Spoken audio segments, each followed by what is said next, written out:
guys. Am I on? We good? Awesome. Hey, everyone. ISC, NPC. Good stuff. Well, first of all, I wanted to thank all of you, NIC, CPH, for having me blab to you for the next 10 minutes. So I guess we'll just get started, and I'll dive right in. But first, hold on. Let me take a selfie. So, an epic selfie. So you guys are off the hook. You guys, I want you to stand up a little bit, get out of your chair. You got to look like you're having a good time. All right. You ready? All right, 1, 2, 3. Oh, that's awesome. Good stuff. Let me just hashtag, pick a filter. All right. And we've Instagrammed it. So through the wonders of Photoshop and technology, I've actually been able to upload this picture directly to the presentation. So let's see how it turned out. Yeah. It's good. I used the new tool filter. Looks pretty. Looks good. I don't know. So good Photoshop. So boy, just jump right in here. So I'm sure you've heard this over and over again, that the business environment that you will soon find yourself in is very different than our parents'. Where manipulating financial products drove the economy of the previous generation, our generation is defined by the skill set and the startup of the entrepreneur. The Silicon Valley, Google, Apple, Facebook, to name a few, is evidence of this trend. And indeed, it can be argued that entrepreneurs are some of the most successful businessmen and women of our time. However, the question arises, can you as council members apply the skills and rules of high-impact entrepreneurship in your respective councils? The answer is obviously yes, or this would have been a very short talk. So, with that in mind, the latest in vogue trend of young entrepreneurs is the reinvention of the typical business model. Successful entrepreneurs today transcend the bottom line focus of profit and loss as a measurement for their success. Catherine Clark at Columbia University presented the impact value chain that reflects this movement. She and her team proposed that outputs, like profits and revenues, should be considered in addition to the social impacts and outcomes of the company's activities, like decreased rates of illness or jobs created. And the difference between the new outcomes as a result of the activity and what the activity would have been like had the activity not happened at all is impact.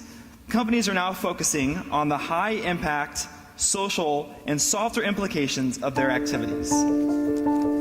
Have a look at this video. 2.5 billion people lack access to hygienic sanitation in the developing world. If we could find a way for there to be value extracted from the waste, wouldn't we then be able to incentivize people all along the sanitation value chain, so providers of sanitation, waste collectors, to be incentivized to participate? We all came together to really make sense of what Sanergy was, taking local entrepreneurs from the community to run sanitation facilities as small businesses. Our team provide critical business support, marketing support, training, whatever the entrepreneur needs to be able to really generate demand. We would then collect the waste, take it out of the community, and convert it into useful byproducts that we can then sell to Kenyan farms. One of the biggest issues, especially in the urban context, is access to land. We've designed a toilet that's actually very compact and can fit wherever there's space. We have 250 sanitation facilities up and running. We want to have thousands. We want to be serving hundreds of thousands, if not millions of people.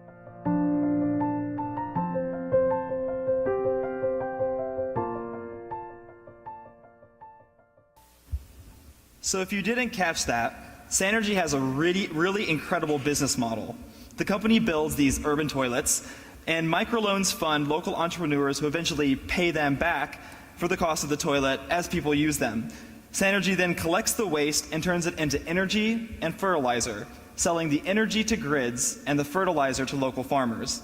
So can we agree that Sanergy isn't really in this for the money? The bottom line for Sanergy isn't their most important metric. Rather, they're holding themselves to a less Wall Street-centric standard. Sure, Sanergy is making money. It has to play by the rules of business, but it defines success very differently. Check out Sanergy's impact and consider what urban areas in Kenya would have been like without Sanergy's activities. To this day, Sanergy has 575 toilets and more than 26,000 daily users.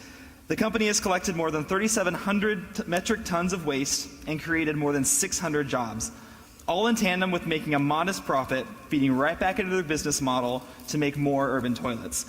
Now I know what you're thinking. How the heck does this relate to interfraternity and Panhellenic councils? How could we as councils even begin to do something this big? The good news is that we already are having an impact. Service hours are a great starting point. Most councils ask their member chapters to measure and report their hours. The result is an output, a number, service hours. So taking from the Sanergy example, let's ask ourselves a new question. What is the social impact here? And how do we begin to measure this? The number of service hours only tells a part of the story, but more impactful quantities could be used. So instead of saying 300 chapter service hours contributed to cleaning up a highway, perhaps you communicate the impact of this activity differently. 100 pounds of trash removed from Highway 21, or 3 miles of environmental cleanup. Instead of saying members read to children 2 hours every week, maybe you say more than 12,000 pages read to 50 different children. Choosing to communicate outcomes paints a more robust picture of the influence we as Greeks have on greater society. So, why should this matter to you? What's the point? Well, first of all, outputs and outcomes are a leading issue in business, and your ability to articulate the definition of impact will set you apart from other candidates when you're interviewing for your first big corporate job.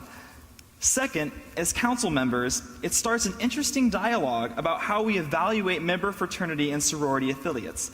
It's easy to manipulate numbers and statistics, so moving forward, could we begin to hold chapters to standards of impact and outcomes that ultimately align with our missions and values in our end-of-year Greek excellence or accreditation documents?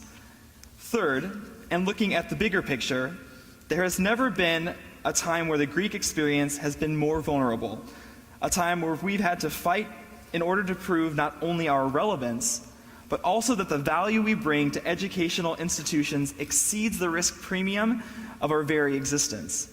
Impact is a newer, fresher way not only to evaluate our own activities, but to share our story in a different way.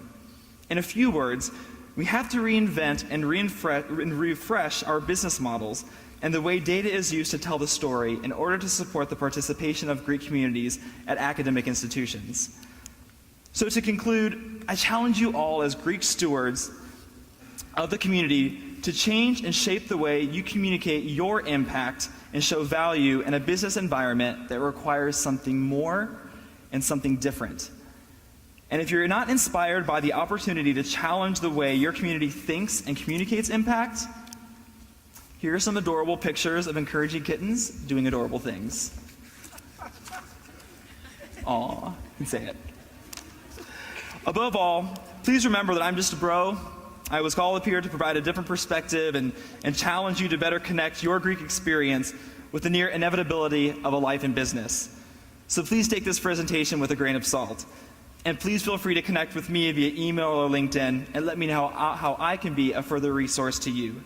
Thank you, and enjoy the rest of the academy.